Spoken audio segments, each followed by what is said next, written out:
Հին գլխավոր ոչ կրծքով կերակրող մայրիկի համար։ Եկեք բարձենք ինչ կարելի է եւ ինչ չի կարելի, եթե մայրիկը կրծքով է կերակրում։ Այստեղ առասպելները հաստատ ավելի շատ են, քան ճշմարտությունը։ Սահմանափակումները այնքան էլ շատ չեն, բայց այնուամենայնիվ կան։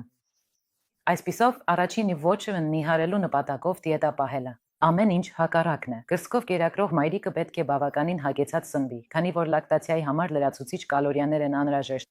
Դրանց մի մասը ստացվում է սննդից, մյուս մասը հղիության ընթացքում կուտակված պաշարներից։ Այդ պատճառով կրծքով կերակրման ժամանակ մայրիկները ավելի արագ են վերադառնում իրենց նախնական քաշին, առողջ եւ բազմազան սննդակարգի դեպքում։ Երկրորդ ոչը բժշկական սկանավորումներ հակադրող նյութերի կիրառումը մրթ-կտպեդ։ Եթե հետազոտությունն անպայման անհրաժեշտ է, պետք է զերծ մնալ կրծքով կերակրումից հաջորդ 12-ից 24 ժամվա ընթացքում։ Իսկ ռենտգենն ու ուլտրաձայնային հետազոտությունները անվտանգ են։ Երրորդը ապարատային կոսմետոլոգիա, դեմքի եւ գլխամաշկի մեզոթերապիա, ռուսային եւ լազերային էպիլյացիա։ Այս պրոցեդուրաները հակացուցված են կրծքով կերակրման ժամանակ, քանի որ դրանց ազդեցությունը այս շրջանում ուսումնասիրված չէ, իսկ արդյունքը անկանխատեսելի։ Չորրորդ ոչը սպիրտային կոմպրեսները եւ լակտոստազի ու մաստիտի բուժման այլ ժողովրդական մեթոդները։ Դա կարող է վնասել կրծքի առողջությանը։ Ավելի լավ է անմիջապես դիմեք մասնագետներին։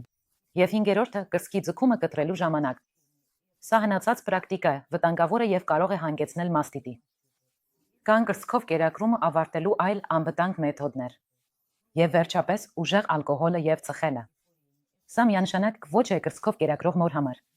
Եղեք առողջ եւ հաճույքով կերակրեք կրծքով։